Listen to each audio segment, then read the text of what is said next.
तुम एक बालक को कपड़े में लिपटा हुआ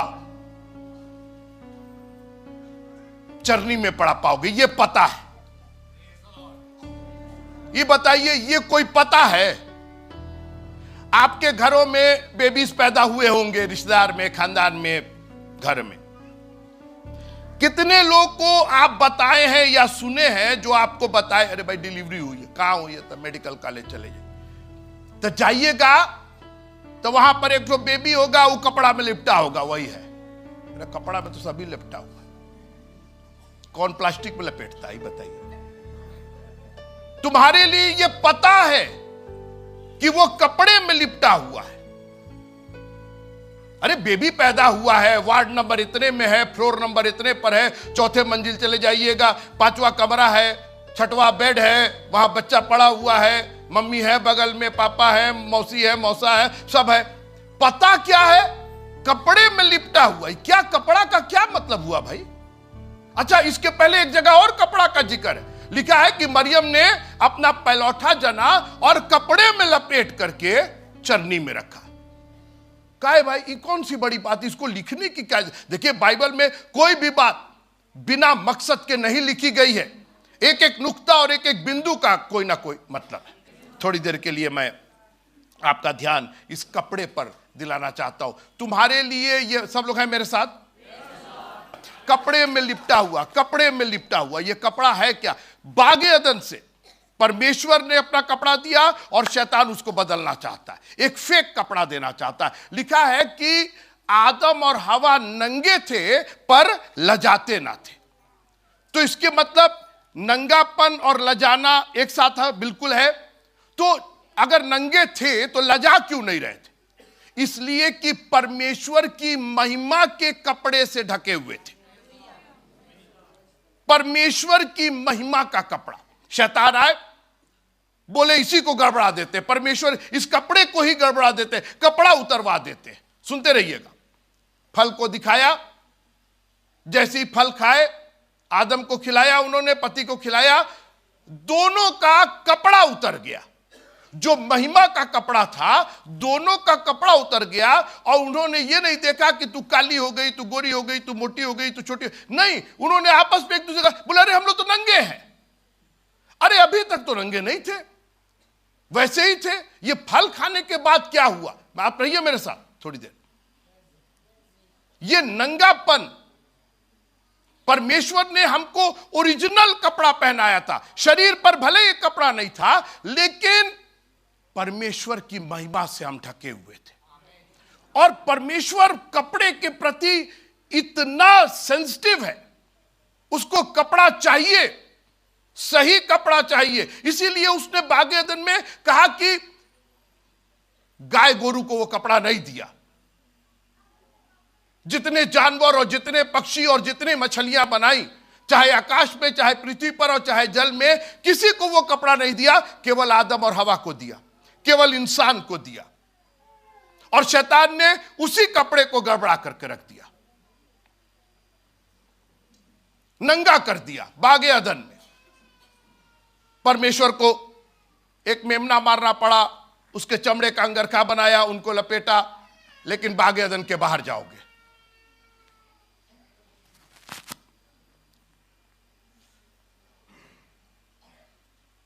लेकिन परमेश्वर कपड़े के प्रति बहुत ही सजग था। एक बात याद रखिएगा कि यीशु मसीह पुराने नियम के हिसाब से पैदा हुए थे। जो पुराना नियम था, यीशु मसीह, नया नियम यीशु मसीह के आने के बाद शुरू हुआ। जब वो आसमान पर चले गए, तब से नया नियम शुरू हुआ।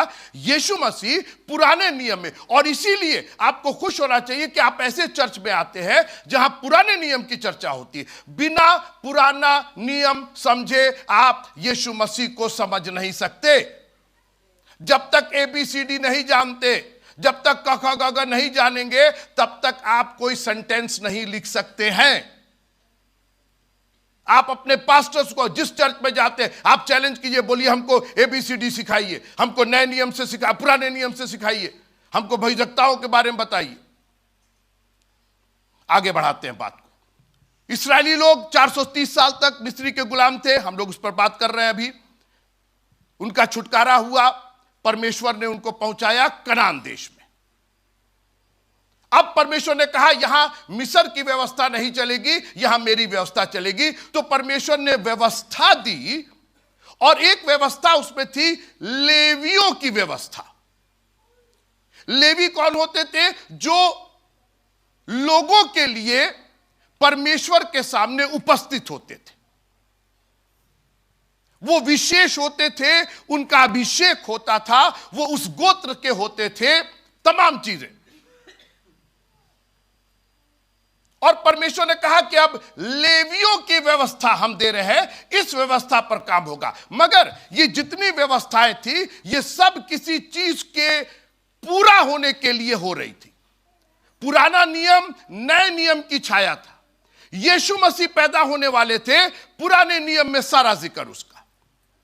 तुम्हारे लिए क्या पता होगा कि तुम एक बच्चे को किसमें? कपड़े में लिपटा हुआ। बगल वाले को देख के कहिए, छू के नहीं, बोल देख के कहिए कपड़े में लिपटा हुआ। हाँ, प्लास्टिक में नहीं, तिरपाल में नहीं, कपड़े में लिपटा हुआ। मेरा विषय यही है। तो उसमें एक लेवी था, उसका नाम था हारून। और हारून क्या करता था कि साल में एक बार बकरे का बछड़े का लहू लेके, क्योंकि सैक्रिफाइस था, बिना लहू बहाए पापों की क्षमा नहीं होती थी, तो वो लहू का कटोरा लेकर के पवित्रों का पवित्र एक स्थान था आशु भाई, ठीक है, उसके अंदर वो प्रवेश करता था। पढ़िएगा लय व्यवस्था और उसका 16वां अध्याय, लय व्यवस्था 16वां अध्याय, और उसकी आप मेरे साथ रहिए थोड़ी देर, और उसकी दूसरा पद। और यहोवा ने मूसा से कहा, अपने भाई हारून से कह कि संदूक के ऊपर के प्रायश्चित वाले ढकने के आगे बीच वाले पर्दे के अंदर पवित्र स्थान में हर समय ना प्रवेश करे, नहीं तो मर जाएगा। क्योंकि मैं प्रायश्चित वाले ढकने के ऊपर बादल में दिखाई दूंगा, और जब हारून पवित्र स्थान में प्रवेश करे तब इस रीत से प्रवेश करे, अर्थात पाप बलि के लिए एक बछड़े को और होम बलि के लिए एक मेढ़े को लेकर आए। अब चौथा पद सुनिए, वह, जसवंत भाई सुनिए, और वह सनी के कपड़े का पवित्र अंगरखा और अपने तन पर सनी के कपड़े की जांघिया पहने हुए और सनी के कपड़े का कटिबंध और सनी के कपड़े की पगड़ी भी बांधे हुए प्रवेश करे। ये पवित्र वस्त्र हैं और वह जल से स्नान करके इन्हें पहने। सनी का कपड़ा मोस्ट एक्सपेंसिव, सब लोग को आदेश नहीं था, एक तो सब लोग अफोर्ड नहीं कर सकते थे और सबको ये आज्ञा नहीं थी, वो कपड़ा सब नहीं पहन सकते थे। परमेश्वर ने स्पेशल कपड़ा तैयार किया था, पगड़ी से लेकर के पैर तक सनी का कपड़े का ये, सनी के कपड़े का वो, सनी के कपड़े का वो, ये पवित्र वस्त्र है, यही पहन करके तुम मेरे सामने आओगे। मेरे साथ रुकिए अभी।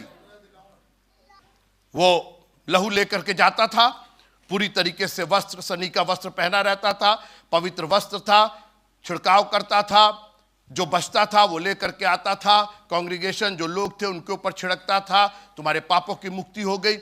ये सब रीत रिवाज के रूप में हो रहा था, लेकिन ये सब कहीं ना कहीं इंगित हो रहा था। ये कपड़ा जो था वो एक तरीके से परमेश्वर, क्योंकि हारून का जो कपड़ा था वो परमेश्वर नहीं देखना चाहता। परमेश्वर का नहीं, तुम अपने आप को ढको, तुम पापी हो, तुम गुनहगार हो, नहीं, हम नहीं देख सकते, तुम मर जाओगे। Cover yourself, cover yourself, sir से पांव तक अपने आप को ढाको। और जब, सुनते रहिए, और जब ये रिचुअल पूरा हो जाता था, जब हारून लहू चढ़ा लेता था, कांग्रेगेशन पर छिड़क देता था, अब सुनिए, मैं फिर पढ़ना चाहता हूं। लय व्यवस्था उसी 16वें अध्याय के 23वीं आयत में लिखा है, तब हारून मिलाप वाले तंबू में आए और जिस सनी के वस्त्रों को पहने हुए उसने पवित्र स्थान में प्रवेश किया था, उन्हें उतार कर वहीं पर रख दे। अब सुनिए, इधर देखिए, तब हारून मिलाप वाले तंबू में आए और जिस सनी के वस्त्रों को पहने हुए उसने पवित्र स्थान में प्रवेश किया था, उन्हें उतार कर वहीं पर रख दे। ले भैया, रख दिए। अब क्या करें? आगे पढ़िए। फिर वह किसी पवित्र स्थान में जल से स्नान करके अपना निजी कपड़ा पहन ले। ये मेरा निजी कपड़ा है, वो पवित्र वस्त्र है। उसका काम हो गया, तुमने चढ़ावा चढ़ा दिया, बलिदान हो गया, अब अपना निजी कपड़ा। अब सुनते रहिए मेरी बात। मरियम के पास स्वर्गदूत आता है, तो गर्भवती होगी, पुत्र जनेगी। और उसने अपना पहलौठा जना और कपड़े में लपे। अभी सुनते रहिएगा। तो जब यीशु मसीह पैदा हुए तो कपड़ा पहन के तो पैदा नहीं हुए, तो कौन सा कपड़ा वो पहने थे? वो निज कपड़ा पहने थे, अपना निज, वो महिमा का कपड़ा पहने थे। जब वो पैदा हुए तो महिमा का उनका वो पर्सनल था, लेकिन उनको चूंकि बलिदान देना था तो एक कपड़ा उनके लिए। और याद रखिएगा, जो शब्द कपड़े के लिए लय व्यवस्था 16वां अध्याय 4वीं आयत 23 आयत 24 आयत में है, वही वर्ड, वही कपड़ा मरियम के लिए इस्तेमाल किया गया। वही कपड़ा, कोनो कपड़ा उठा करके नहीं लपेट दिया। अंग्रेजी में उसको लिनन बोलते हैं। तो वो जो लिनन था, जो लय व्यवस्था में था, वही लूका की इंजील में वही लिनन, उसी में उसको लपेटा गया। तुम्हारे लिए यह पता होगा, एक याजक आया है, एक लेवी आया है, एक उद्धारकर्ता आया है, और इसके पहले कि वो और कुछ करे, वो कपड़े में लिपटा हुआ है, सनी के वस्त्र में लिपटा हुआ है। ये पता है तुम्हारे लिए, वो केवल एक बालक नहीं है, वो उद्धार करता है, वो लेवियों की रीत पर आया है, वो परमेश्वर के सामने चढ़ावा चढ़ाने आया है, वो तुम्हारे पापों की मुक्ति के लिए आया है, और इसलिए उसको कपड़े में लपेटा गया है, क्योंकि वो कपड़ा प्रभु के सामने जाएगा। अभी सुनते रहिए, अभी बात खत्म नहीं हुई है। तुम्हारे लिए ये पता है, कपड़े में यीशु मसीह संसार में आए, 33 साल रहे, उस कपड़े में लिपटे रहे, कपड़े में लिपटे रहे, मगर एक दिन उनको क्रूस पर चढ़ा दिया गया। अभी सुनते रहिए आशु भाई। और लिखा है कि उनका बागा उतार करके उसको आपस में बांट लिया। ये क्या मतलब है? और उसी समय यीशु मसीह ने कहा, इनको क्षमा करिए, जानते नहीं कि क्या कर रहे हैं। और लिखा है कि उन्होंने चिट्ठी डाल करके उसके कपड़े बांट लिए। कपड़ा तो बटना ही था, क्योंकि अब वो क्रूस पर अपना बलिदान देने जा रहा था। सुनिएगा, हारून बलिदान लेके जाता था और सनी का वस्त्र पहनता था, अपने आप को कवर करता था। जब बलिदान कंप्लीट हो जाता था तो वो बागा उतार देता था, सनी का चोगा उतार देता था और निज कपड़ा पहन ले। सब लोग बोलिए निज कपड़ा। निज कपड़ा, अपना पर्सनल कपड़ा पहन लेता था। परमेश्वर का पुत्र जब क्रूस पर टंगा हुआ था, उसका कपड़ा उतार लिया। बहुत अच्छा, यह भी परमेश्वर का इंतजाम था। अब इस कपड़े की जरूरत नहीं है, बलिदान पूरा हो गया और वो निज कपड़ा पहने हुए है। और उसका निज कपड़ा परमेश्वर की महिमा का, परमेश्वर की धार्मिकता का कपड़ा है। लोगों का कहना है कि यीशु मसीह जब क्रूस पर टंगे थे तो एक कपड़ा उनके बदन पर नहीं था। अंग्रेजी में जिसको स्टार्क नेकेड बोलते हैं, पूरी तरीके से वो नग्न थे। हमारी और आपकी दृष्टि में नग्न थे। अरे नंगे तो पहले भी थे, मैं आदम हवा की बात कर रहा हूं। तो क्यों नहीं ले जाते थे? क्योंकि परमेश्वर की महिमा से ढके हुए थे। यीशु मसीह हमारी और आपकी नजरों में नंगे थे, मगर परमेश्वर पिता की नजरों में वो धार्मिकता का कपड़ा पहने हुए थे। हमारे और आपके लिए उसने ये कपड़ा उतार के अपना निजी कपड़ा पहन लिया। उसका निजी कपड़ा धार्मिकता का कपड़ा है। उसका कपड़ा ये कोट, ये सूट और ये टाई नहीं है। और आज इसीलिए कोई बोलेगा मेरे साथ प्रेज द लॉर्ड, स्वर्गदूत ने कहा और कोई पता नहीं है तुमको, और कोई पता, ये उद्धार करता पैदा हुआ है, ये कोई बड़ा आदमी, ये छोटा आदमी, मरियम और यूसुफ का बेटा नहीं, ये नासा, ये उद्धार करता है मित्रों। इसीलिए तुम्हारे लिए पता ये है कि वो कपड़े में लिपटा हुआ है, वो परमेश्वर की धार्मिकता, हमने अपनी धार्मिकता उस पर लपटा दी। जब वो क्रूस पर गया उसने कहा अपनी धार्मिकता अपने पास रखो, मैं अपने निजी कपड़े में आना चाहता हूं। एक और पद पढ़ करके खत्म करना चाहते हैं। यीशु मसीह को क्रूस पर चढ़ा दिया गया। जैसा मैंने कहा, वो धार्मिकता से परमेश्वर पिता उसका नग्नता नहीं देख रहा था, दिखाई दे, क्योंकि धार्मिकता से वो घिरा हुआ था। हे पिता, इन्हें क्षमा कर, मैं अपनी आत्मा तेरे हाथों में सौंपता हूं। Yes, you are welcome. तुम्हारे कपड़े जो दुनिया के कपड़े थे, जो दुनिया के रीति रिवाज थे, जो दुनिया का आडंबर था, जो दुनिया का टिटंबर था, वो सब उतार ले जाओ, नहीं चाहिए। अब तो एक परफेक्ट बलिदान हुआ। तालियां बजा के प्रभु का धन्यवाद कीजिए। आज ये हारून की रीति पर निज कपड़ा उसने पहन लिया। एक पवित्र स्थान पर जल के स्नान से, वचन के स्नान से शुद्ध होकर के उसने धार्मिकता का कपड़ा पहन लिया है।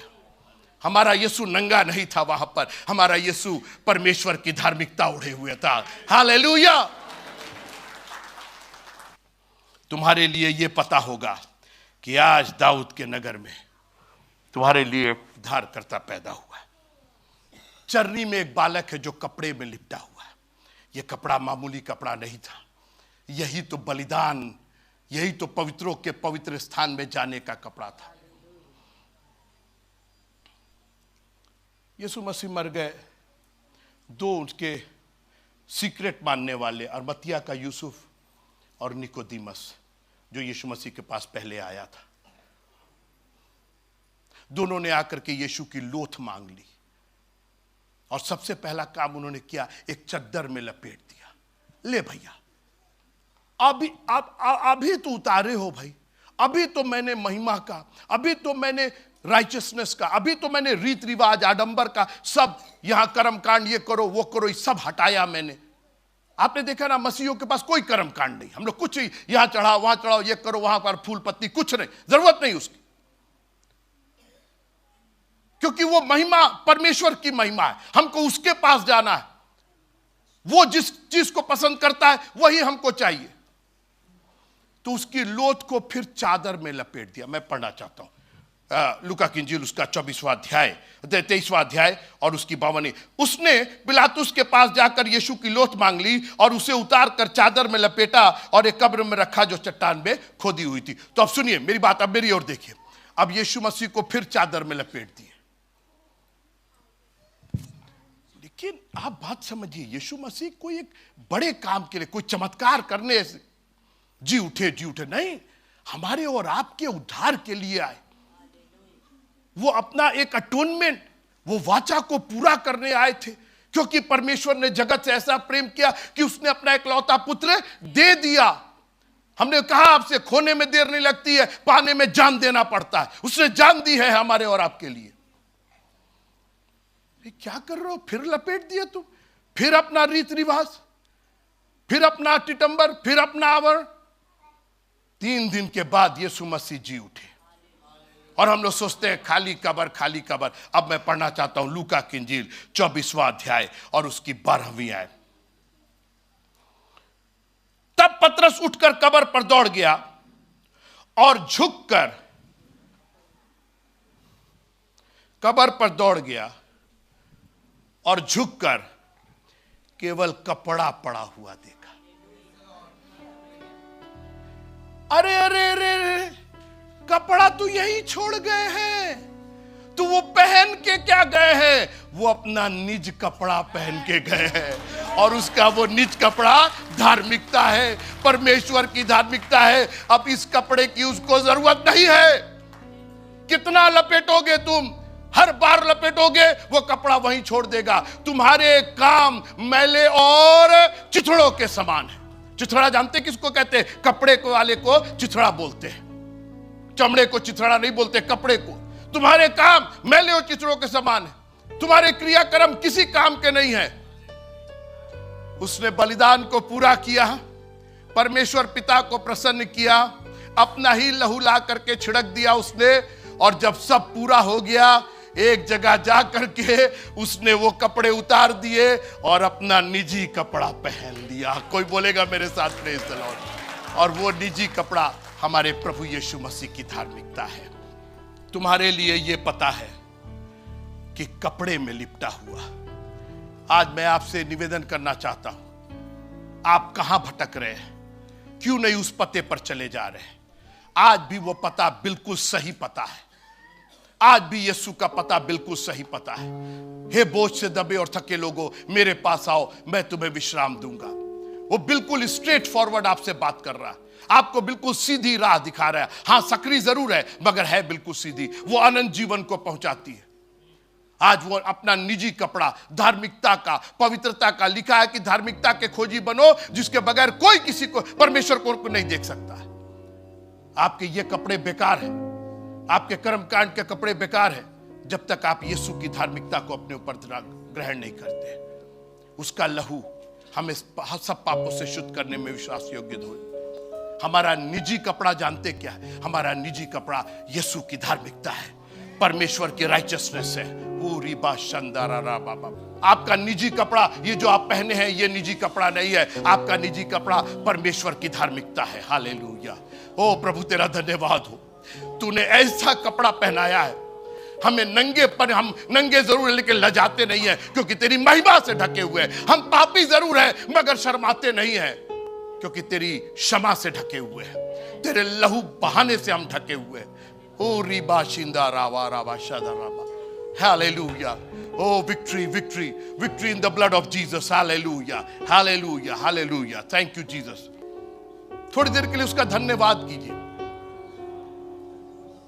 तुम्हारे लिए यह पता होगा, उन चरवाहों को वो पता दिया,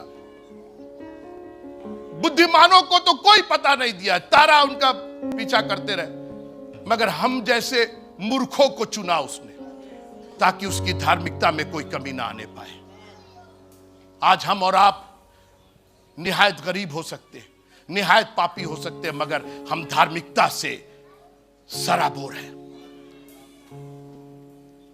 स्वर्गदूतों का उजाला उनके चारों ओर चमका, केवल वन साइड से नहीं, केवल राइट और लेफ्ट से नहीं। प्रभु तेरा धन्यवाद हो, आपने चारों ओर से हमें उजाला दिया है। ओ रीरा बाशांदारा, you have enlightened us from all over, Lord, in the name of Jesus. Ya Rabba Shandara La Baba Baba. Thank you, Jesus.